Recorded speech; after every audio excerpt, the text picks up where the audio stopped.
اس وقت تہران میں ایک عالم ہیں، لیکن وہ امامہ نہیں پہنتے، لیکن قم کے ہیں، بہت ہی بوڑھے ہو چکے ہیں، اور ساتھ ہی شاعر ہیں، اور ان کا مجموعہ کلام ہے نخل میسم، یعنی نخل کہتے ہیں کھجور کا درخت، نخل میسم یعنی میسم کا کھجور کا درخت، واضح مفہوم. اور ان کا نام ہے غلام رضا سازگار، کافی بزرگ ہو چکے ہیں. اور ساتھ میں جو اصل خصوصیت ہے وہ مصائب پڑھنے میں بہت ہی ان کی شہرت ہے. اور اب گو کہ وہ عالم دین ہیں، لیکن وہ مشہور ہیں روضہ خوان کے نام سے. روضہ خوان عام طور پہ مراد ہوتی ہے یعنی مصائب پڑھنے والے. جیسے کہ اگر آپ سرائیکی یا پنجاب کی بیلٹ میں چلے جائیں تو جب کہا جاتا ہے کہ یہ ذاکر ہے تو وہ جو اردو میں ذاکر کے معنی ہے وہ نہیں ہے وہاں پر، وہاں ذاکر کے معنی ہے یعنی مصائب پڑھنے والا. وہ فرماتے ہیں کہ میرے پہلے ایک تھے جو مصائب پڑھنے والے تھے، اور ان کا نام تھا افشار. اب یہ بوڑھے ہیں، یہ ذکر کرنا ہے ایک اور بزرگ کا کہ جو پہلے دنیا سے جا چکے ہیں، کہ خداوند تبارک و تعالیٰ نے سب کے درجات کو بلند سے بلند فرمائے. تو فرماتے ہیں کہ آغا افشار جو ہیں وہ مشہور تہران کے مصائب پڑھنے والوں یا روضہ خانوں میں سے ایک تھے، اور وہ یہ فرما رہے تھے کہ میری ایک دفعہ ٹانگ میں چوٹ لگی، اور چوٹ لگنے کے بعد اس کا رنگ بدلا، یہاں تک کہ میں بالکل چلنے کے قابل نہیں رہا اور میں اسپتال میں ایڈمٹ ہو گیا. اور وہ کہتے ہیں کہ ڈاکٹر جو ہے وہ آپس میں کچھ بات کر رہے تھے، مجھے تو سمجھ میں نہیں آئی، لیکن کیونکہ وہ انگلش میں بات کر رہے تھے. لیکن وہاں ایک تھا، اس نے جو ہے بات سمجھی اور اس نے کہا کہ یہ کہہ رہے ہیں ڈاکٹر کہ پوری ٹانگ میں تمہارے جو ہے وہ زہر پھیل چکا ہے، سوائے کاٹنے کا کوئی چارہ نہیں ہے. تو تم سوچو کیا ہو سکتا ہے. نہیں، تقریباً بتایا کہ دیکھو کٹنے کا ہو رہا ہے. تو یہ کہتے ہیں کہ میں نے توسل کیا امام حسین کی کمسن صاحبزادی سے، اور خود کہتے ہیں میرا حال یہ تھا کہ میں امام حسین سے توسل کروں، نہیں، میں ان کی بیٹی سے توسل کروں گا. اور خود کہتے ہیں کہ میری بس کیفیت یہ تھی کہ بعض دفعہ کسی گھر پہ اگر کوئی جائے تو شاید وہ نہ دے، لیکن اگر بچوں سے کہہ دیا جائے تو بچے پھر ضد کر کے دلوا دیتے ہیں. اور وہ خود کہتے ہیں وہ میرے دل میں یہ تھا کہ جس طرح سے بعض بچے اپنے باپ کی انگلی کو پکڑ کے ضد پوری کراتے ہیں، بس میں اس وقت توسل کروں گا امام حسین کی صاحبزادی سے کہ بس ضد کر کے اپنے بابا سے مجھے شفا لے دو، بس ان کا ہاتھ پکڑو اور کسی طرح سے لے آؤ. وہ خود کہتے ہیں بس میں نے کہا کہ ان کی انگلی پکڑ کے جو ہے میرا توسل جو ہے وہ کر دو پورا.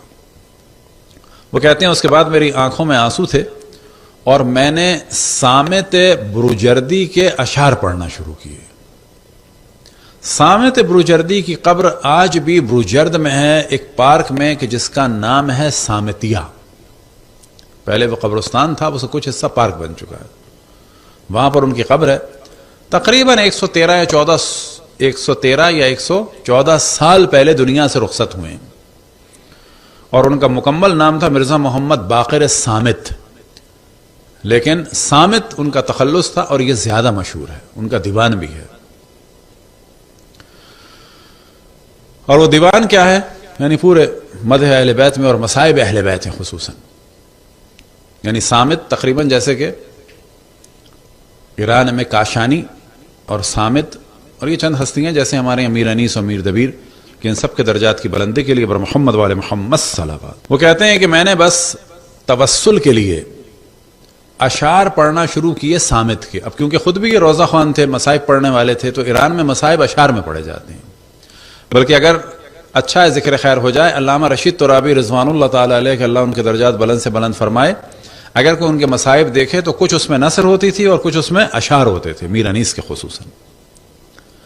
تو یہی روش جو ہے وہ ایران میں ہوتی تھی پہلے.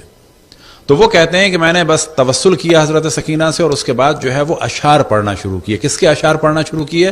صامت بروجردی کے۔ اب وہ اشعار کیا ہیں تو وہ میں لکھ کے لایا ہوں کہ واقعاً کہتے ہیں وہ میں نے پڑھنا شروع کیے، اور اسی دوران بس میں توسل کے عالم میں گریہ کرتا چلا گیا اور اشعار پڑھتا چلا گیا۔ اور یہ پہلا بند ہے جو انہوں نے حضرت سکینہ یا حضرت رقیہ کے لیے یا امام حسین کی کمسن صاحبزادی کے لیے، ان کے تقریباً 30 پیسے بند کے پورا مجموعہ ہے، اس میں سے پہلے دوسرے جو اشعار ہیں ان میں سے کچھ آپ کے لیے ہم نے لکھے ہیں۔ بود در شہر شام از حسین دختری، کہ شام کے ایک شہر میں حسین کی تھی ایک بیٹی، آسیہ فطرتی، فطرتاً وہ آسیہ جیسی تھی۔ اشعار واقعاً بڑے اچھے ہیں۔ فاطمہ منظری، شکل و صورت اور منظر میں وہ فاطمہ جیسی تھی۔ پالی مریم، مریم کی روش پہ چلنے والی تھی۔ ثانی ہاجری، ہاجرہ کی ثانی تھی۔ یہاں سے انہوں نے توسل شروع کیا۔ آپ دیکھیں اشعار کیا ہے۔ عفت کردگار، خداوند تبارک و تعالی کی پاکیزگی تھی وہ۔ عصمت اکبری، اکبر عصمت تھی وہ۔ او سے سالے بدو عقل 40 سالی داشت، وہ تھی تو 3 سال کی لیکن اس کی عقل جو ہے وہ 40 سال والی تھی۔ ہم چوں خیر النساء خصلت و خوئی او، اور خیر النساء جیسی اس کی خصلت تھی اور خیر النساء جیسا اس کا اخلاق تھا۔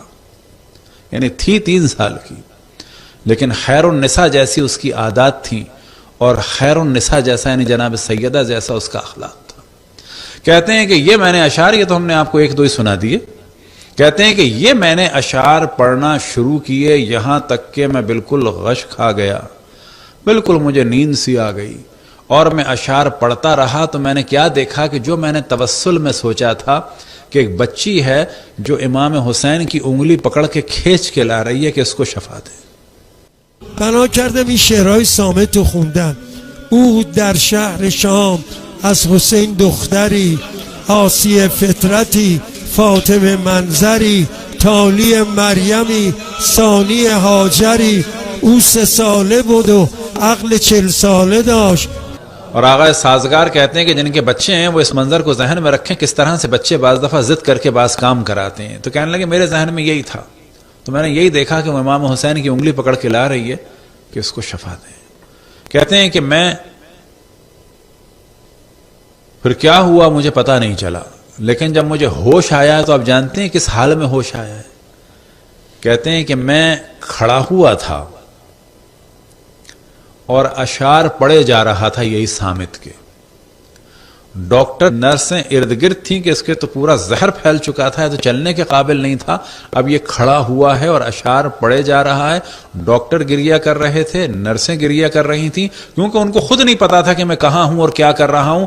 بالکل ایک آدمی اس طرح سے مدوش کھڑا ہوا ہے، اشعار پڑھے جا رہا ہے، آنکھوں سے آنسو جاری ہیں، اور جس ٹانگ سے وہ چل نہیں سکتا تھا اور دونوں ٹانگوں کی اس کی حالت عجیب کہ کھڑے نہیں ہو سکتے، اب وہ بستر سے اتر کے کھڑے ہوئے اشعار پڑھ رہے ہیں، اور جتنے لوگ ارد گرد تھے سب وہ گریہ کر رہے تھے۔ اس دوران جب کہتے ہیں مجھے ہوش آیا تو مجھے تعجب تھا کیا ہوا، تو پھر مجھے احساس ہوا کہ صامت شاہرودی کے اشعار پڑھ رہا ہوں، لوگ سامنے گریہ کر رہے ہیں، اور میری یہ حالت دیکھ کے تمام لوگ گریہ کر رہے تھے۔